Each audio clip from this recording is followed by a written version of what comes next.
Hi, Hello, how you doing, Graham? I'm good. I'm wearing my black outfit. Yeah, I feel like it's more of a navy with the jeans. But Oh, the jeans are navy. yeah. Boy, it's nice to be colorblind.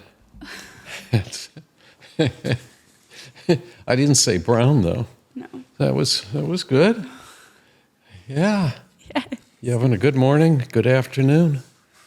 Yeah, I wonder what time people watch the podcast. I don't know if I can get those numbers. What numbers do you know? I know how many people follow us. I know how many people watch each episode. Yeah. But anyone can find those numbers. Oh, okay. So it's kind of Anything surprise you? not exactly. I feel like I'm more surprised that we have people listen to us every week. It's not a crazy number of people, but a handful of people. And that one I feel like is more interesting because they don't even get to see us. They just listen. Nice. We should probably listen more often. I feel like I'm watching because I'm editing. And then I just pull the audio straight from what I put for video to put on the platforms. Yeah. But I'm curious if we listen to it, if we would feel differently about how we talk. Well, maybe you could ask, hi, everybody. Welcome to me and my grandpod. Thanks for joining us today. And if you get the motivation to let us know how old you are, what size shoe you wear, important things like I that. don't know if we need those details.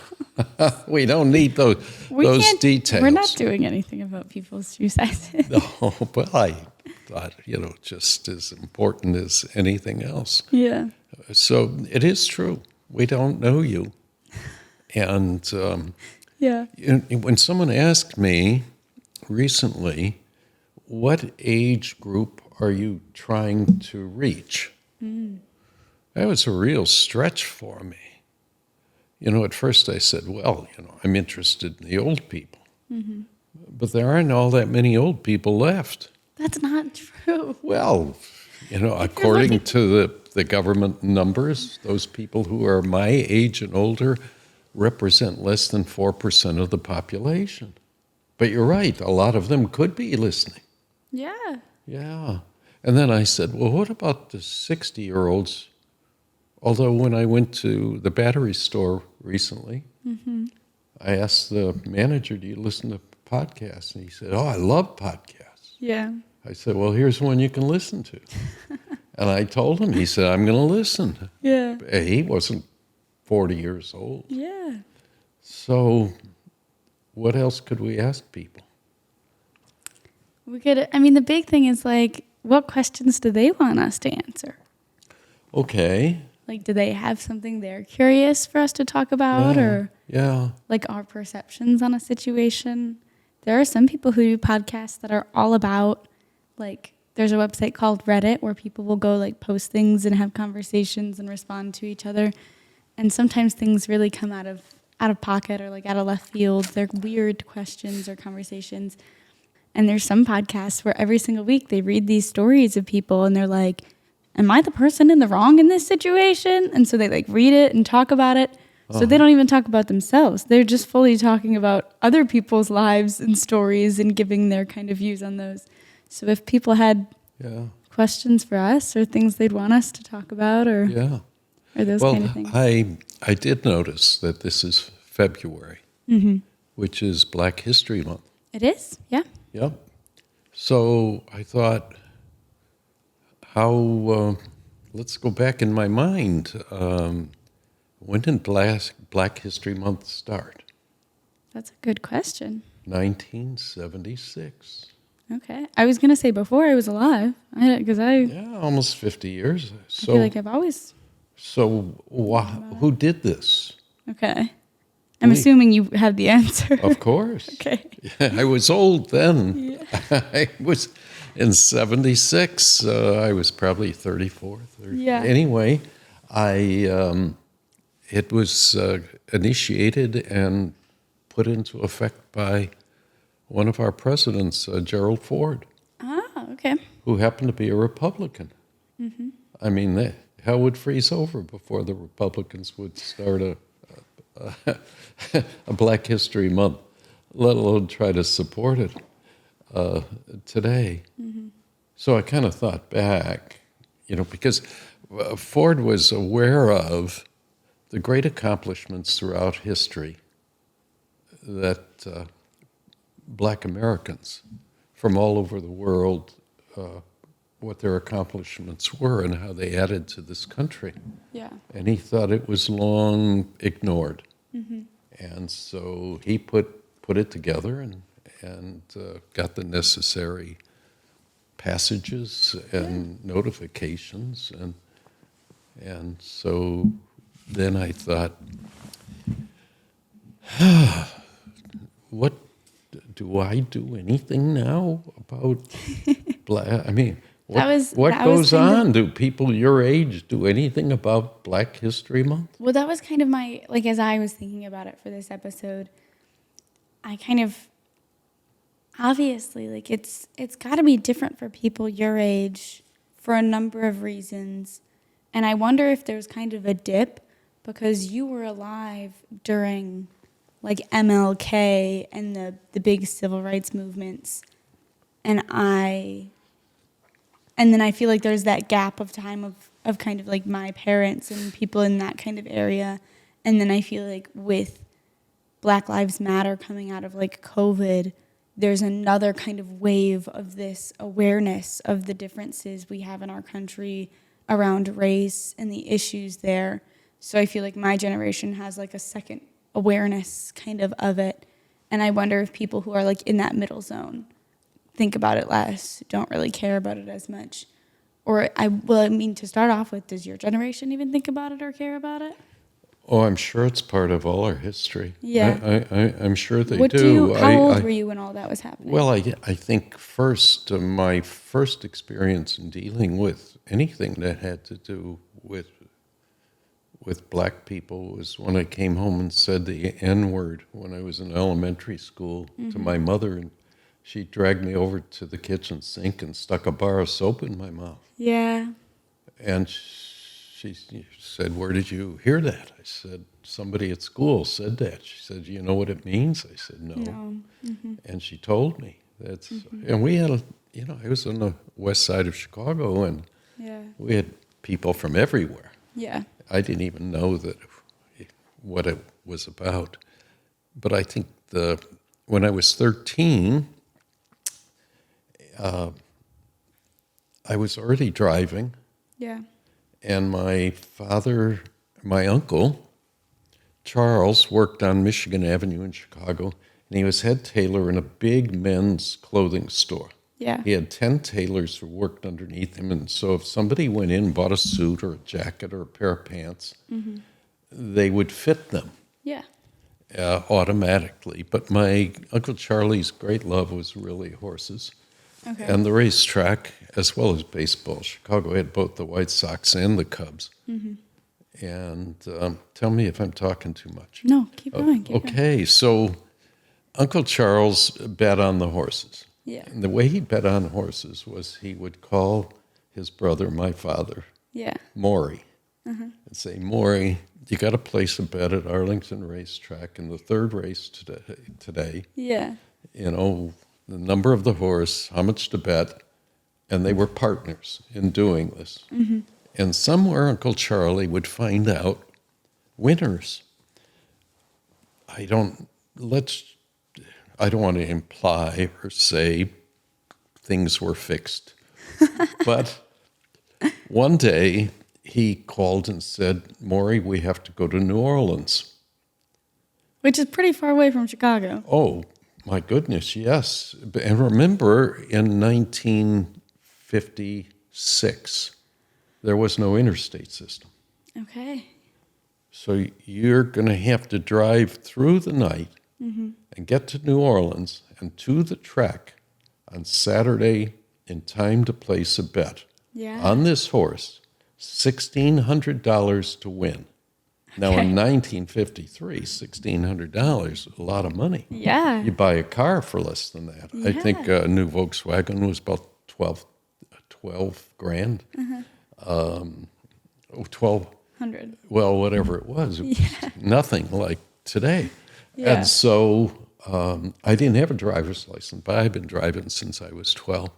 And so off we went in this 1955 Ford Fairlane 500 station wagon. My Uncle Charlie couldn't drive. He didn't know how to drive. Yeah. So my dad and I would take turns, and whoever wasn't driving was sleeping in the back. Put the seat down in the station wagon and had a pillow and blankets. Yeah. And we drove through the night, through Illinois, through Tennessee, through Mississippi, down to New Orleans. Mm-hmm.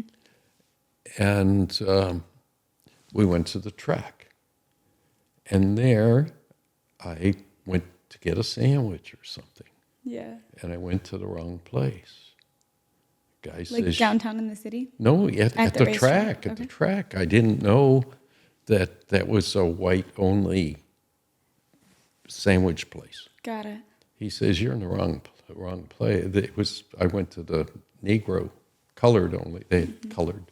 And the same thing with bathrooms. Yeah. Colored bathrooms, white bathrooms. And you didn't even think to read it because it wasn't something that happened in Chicago. No, I had not a clue that this was going on. And make a long story short, the horse won. They got a bunch of money. That night, Dad and Uncle Charles took me down to Bourbon Street, and I sat on the curb while they went in to watch Gypsy Rose Lee, a famous stripper. And at the motel we stayed at, big sign, no colored allowed. This was in the 50s. Yeah. Then when I hit 60, and I went off to Michigan State University. 1960. 1960. Yeah. My sophomore year, we all had to take humanities class. Yeah. And the classes that I went to usually were 20, 25 people in a class. And the instructor said, you have to go to the big auditorium on Tuesday afternoon. There's a guest speaker, and every student in the sophomore class has to go listen. Okay. Somebody's coming to talk. And you had to go, and you had to sign in. They took roll. Okay. And sat about 5,000 people. And in I went, and I was late. So you know what happens when you're late? They make you go all the way to the front, where nobody wants to sit in the front. Oh, yeah. Nobody wants to sit in the first few rows, know, big auditorium. Yeah. I had to go around to the front. I sat in the front row. And he's sitting up on the stage where the president of the university, Yeah. Dr. Hanna, Yeah. and a bunch of nuns, Yeah. and one black man. Yeah. And he introduced him, Martin Luther King. Never heard of him. So you saw Martin Luther King live? That's right. Okay. Yes, in the spring. Interesting. Yeah. I never knew that. Never heard of the guy. Had not a clue. Yeah. Holy moly. That was like before the I Had a Dream speech and everything? Yeah. Okay. Yeah, blew the place apart. I mean, this guy had us, and he talked about, obviously, about the importance of peace and love. And it was really implanted in me. But during the 60s, of course, the killing of President Kennedy, black neighborhoods were taken apart. People not just marched, here was a man who, as well as his brother, who was also killed, Martin Luther King killed, Medgar Evers killed, the marches in Alabama, Nashville. So when you were young, when you were going to school, did you have like a multicultural classroom of people, or was at Michigan State, it's Michigan. But like even in like Chicago, when you were going to like elementary, high school, you had all sorts of people, and there was no kind of sense of that segregation that was happening in a completely different part of the same country at that time. No, I didn't have that experience until I went to high school. Okay. Once I went to high school, there were very few, if any, at our high school in suburban Chicago. It was mostly white kids. Because we moved out of the city, it was suburban, almost all white kids. Yeah. Yeah, it was all white kids. And it looked a lot like Grease, the movie Grease. A lot of leather jackets, hair. Yes. Along came Elvis Presley. And, oh my gosh. Well, that was in the late 50s he came. So it's kind of ironic that you talk about your first experience saying the N-word, because I didn't grow up with the N-word being as prevalent in conversations. It still existed, but it was kind of different. And we always kind of knew that was like an off-limits thing. Yeah. And I think our generation has more conversations around that. But I had a kid in my class, and anyone who went to school with me will know what kid I was talking about. He's a great person. But I got in the car after, I don't know if it was after a choir concert or after something in class happened that day. And I said something, I was like, the black kid. And my mom like turned around in her seat so fast and was like, Tilly, you can't call him that. Like, we don't say that. I don't know if I said dark or black, but she was like, we don't talk about people just about like the color of their skin. And that was kind of my first conversation around, oh, you don't do that. Like, there wasn't anything before that I had ever heard of what to say or not to say. And as a kid, you kind of just say the first thing you think of. You don't really. Yeah. I was like, what other word was I going to use to describe him? Because there's only so many words you can use to describe people before you start going to how they look or other factors. And so I remember that, and it's ironic because then later down the line, now we've had this bigger conversation, which we can get back into because I'm curious more about your experiences, but that calling people black, as long as you're not using it in a negative tone of like, black people are bad, that kind of situation, like calling someone black isn't offensive from at least the conversations I've had or the things that I've read or seen, because now there's this larger conversation around we can't call all black people African Americans because they aren't all African Americans. And so then there's like other layers to it, which weren't even on the table when they were going through the civil rights movement and everything that was happening then. So that's like another kind of bigger conversation. Well, I think what people can't possibly remember who don't study this is that it was also Vietnam. And not only were you're dealing with, you're sending hundreds of thousands of people to fight, and while black Americans African Americans made up only 12% of the population, they're shipping 31% of the soldiers are black. It was outrageous. Yeah. Because white people and others could get deferments. They can go to college. They had the money to go to college. They could figure out how to avoid the draft. And it was a time where a huge number of white people,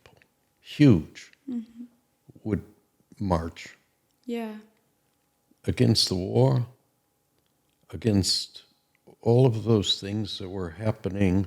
Can you imagine a black person not being able to get into the University of Mississippi, or not being able to get into the University of Alabama, or not being able to play football at the university, or not being able to play basketball, or it wasn't just. I mean, we still have the problems today of overwhelming number of police who stop black people and treat them badly. Yeah. And I don't mean to say, it isn't true that most police do that, or that it happens at all. That today,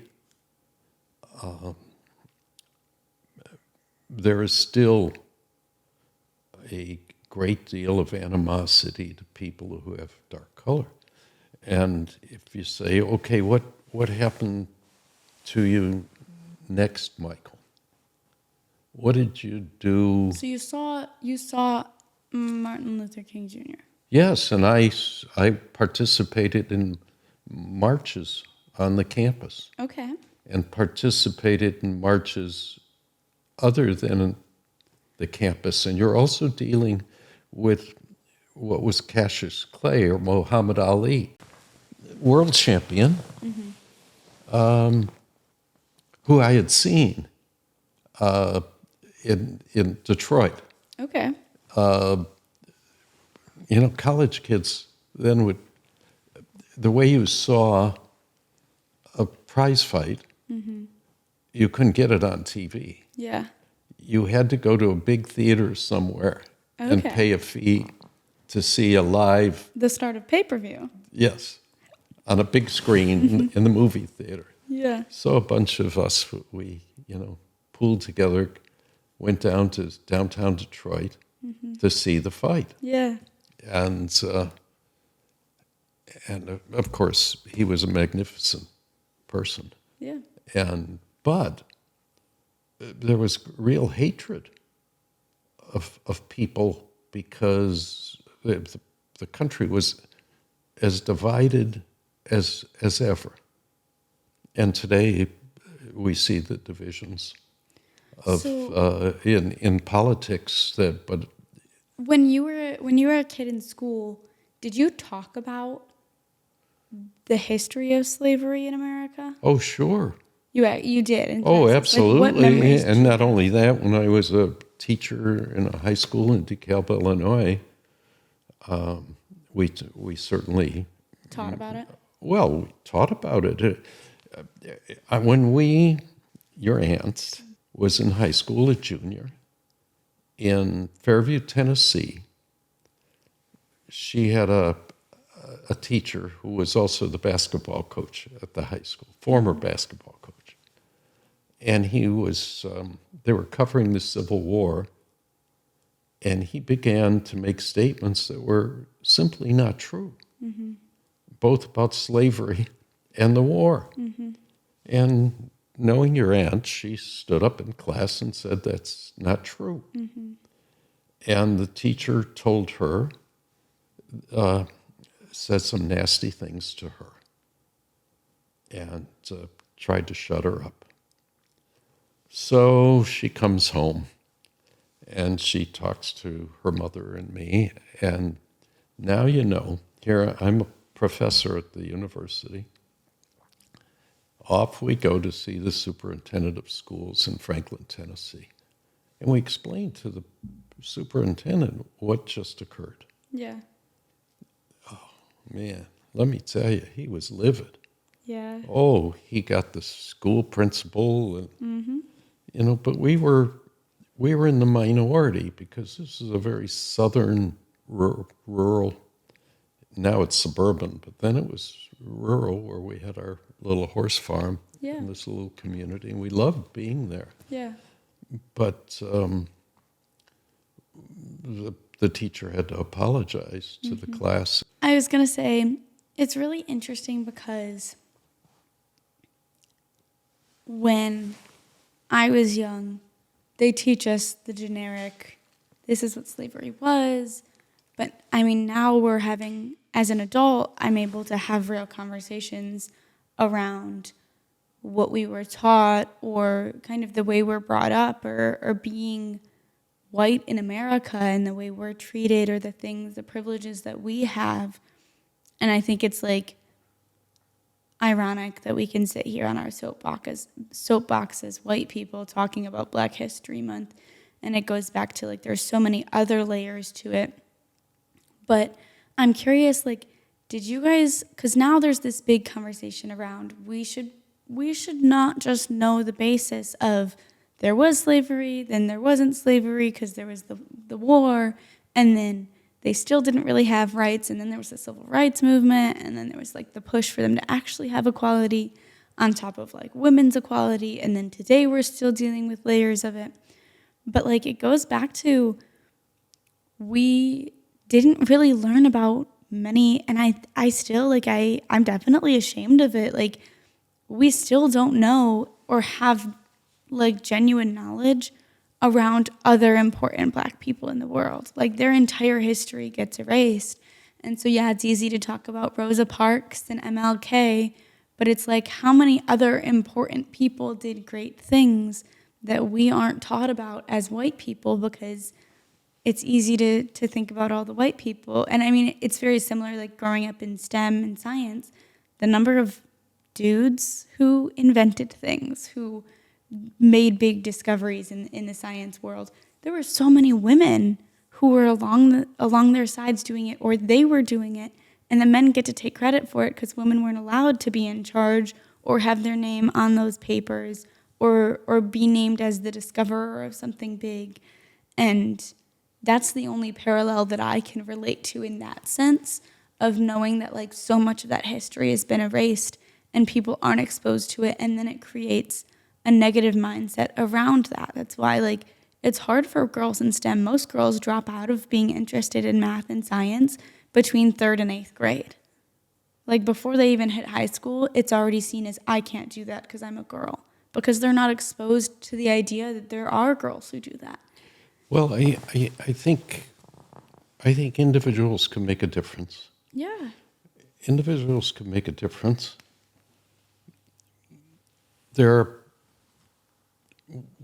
When later in Nashville, I was involved in what was called a Teacher Corps program. Teacher Corps was a national program where the government decided that in difficult inner city Appalachia, Indian reservations, poor places where the education system wasn't as good as it could be, that they would develop programs to enhance the teaching of teachers and also have programs in the communities to involve more parents in helping their kids and helping schools to be more successful. So I was involved in the Nashville project. I was asked as a professor at the time at Peabody Vanderbilt. And I worked with a school faculty for a year or two in creating activities that were designed to help the kids to learn about how their differences. Yeah. And we called it multicultural education in those days. And as a result of that, the teachers and myself and some others put together a book called Helping Kids Learn Multicultural Education. Oh my God, you brought the book. I brought the book. Where did you get that? I ordered it a while ago when we started talking about doing the podcast. Well, what was interesting is that little book. It's crazy that this says, like authored, it says Michael G. Pasternak. And every time I look at that, I'm like, that's crazy. Yeah, that's me. You wrote a book. Well, what's interesting, this thing had 15, it was reprinted 15 times. That sucker sold hundreds of thousands of books. Yeah, I was looking through this. It says the N-word in it, and I was like, this is so old. Yeah. Also made a movie. Smorgasbord. That's a fun word, but that's the title of this. Yeah, well, section. That's what the teacher, and so they're teaching about using the arts and using music and using science as well to teach kids that it's okay to be different, and in some ways pretty nice. Yeah, teaching them about different foods. Yeah. Different health things, different. Yeah. And we made a movie about this. Really? Oh, yeah. Okay. Got a whole book. And so as a result of writing the book and making the movie, I got a lot of requests around the country to come and speak. Yeah. And to talk about what the program was. And so they paid me handsomely to do that. And I liked the money, the consulting. And eventually the publisher wanted me to redo the book. But at that time of my life, we were starting a company. You were doing other stuff. That's another story. Yeah. But what happened is when we did start the company, eventually I became a president of the company. Yeah. And my secretary, we called them secretaries in those days, my administrative secretary. And I requested that the replacement be African American. So we called the human resources, said, send over some. And they said, we don't have any. It's a big company. Yeah. We don't have any. So I had to go to my daughter, who was a sales manager for Hyatt in downtown Nashville. And I knew she had a gal who was black. And I offered her twice the salary if she'd come work for me. Yeah. And why did I do it?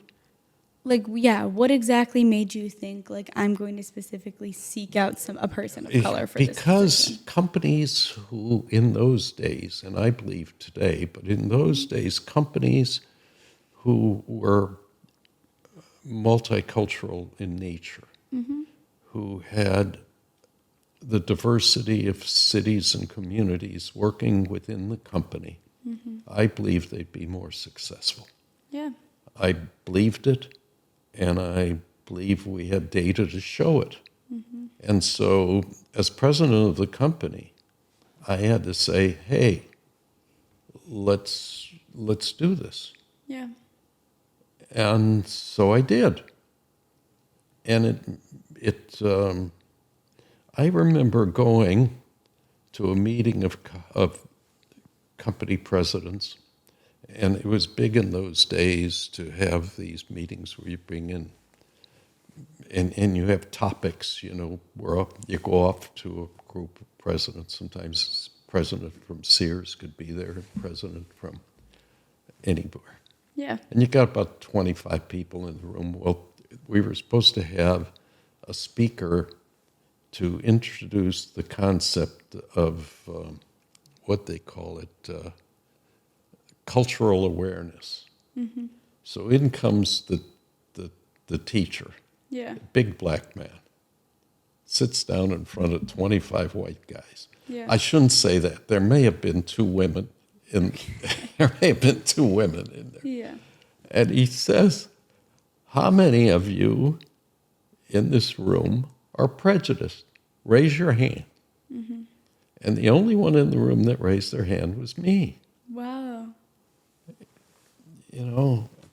It's not that I'm boasting. It was just what happened. Yeah.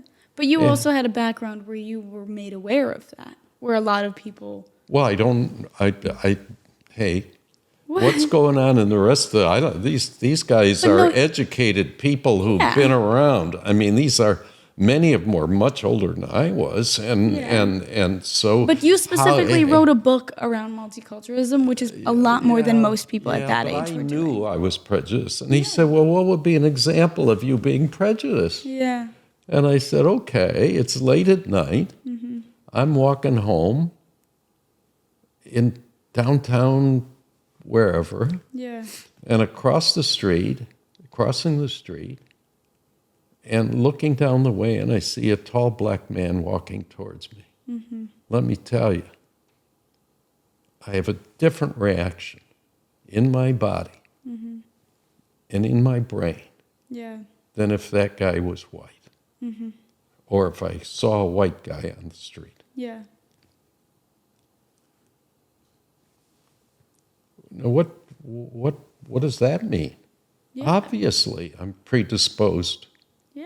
I'm predisposed to have some sense of, which I'm not I'm not proud of that happening. No, I was going to say, I think for those of us who do choose to try and look at those things and work to break through those barriers, it's not like exciting, or like it's not like we go around trying to tell people they're all bad people for feeling that way, but we are raised in a society to see people of color as less than, and so we have to consciously work to break down those concepts and those thoughts in our brains, because we don't, like, if you asked me, I would say no, I don't believe that, but stories like that, and as a girl, it's like, for us, it's all men.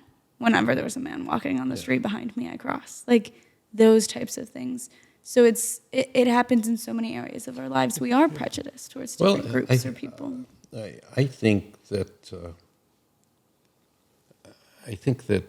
because of the war, and I'm talking about Vietnam, and the division in our country, that if you thought, and today we know how the government lied about it, but there are still people who say if you were against that war, or you cut your hair short instead of wearing long, that you're anti-American. That still happens. I was talking about the point earlier about not having awareness around Black figures in the community, or Black people or people of color who have made impacts in the world. And it's frustrating to think that in the time between when you went to school and when I went to school, there's still not that much of a difference of when that was all happening. Because we're learning about the things that you were kind of living through. I think it's frustrating because children don't get to choose what they're educated about.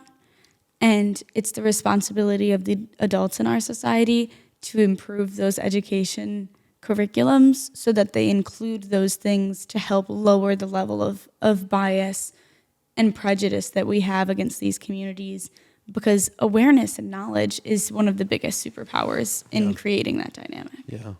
Well, I think it takes, I think individuals can provide leadership and support. And I'd love to know about those people of your generation that want to make a difference. Absolutely. I think I started reading into like things that are important in Black History Month, and a lot of articles are saying go back to having the conversations about where we're at as individuals with our relationship as white people and our place with people of color in society, or the people we surround ourselves with, and how are we actively supporting people of color and Black-owned businesses, Black-owned festivals, Black-run events. Like, how are we going out of our way to kind of do those things? Because when you live in a bubble of white people, you have to actively choose to go outside of that normal, to go spend your money in a place where it's going to enrich Black communities. Go spend your time, go share your knowledge, go participate in things, and create those relationships. And those bonds are what's going to create a healthier, more balanced future for future generations, to know that when kids grow up in mixed communities where there's that healthy communication and awareness of each other's history and the things we do in our cultures, those are the kids that will grow up and continue to value those things, and will solve these kind of big barriers little bit by little bit as we continue moving forward. So there's so many layers to it, but I think I really struggle as a white person for something like Black History Month.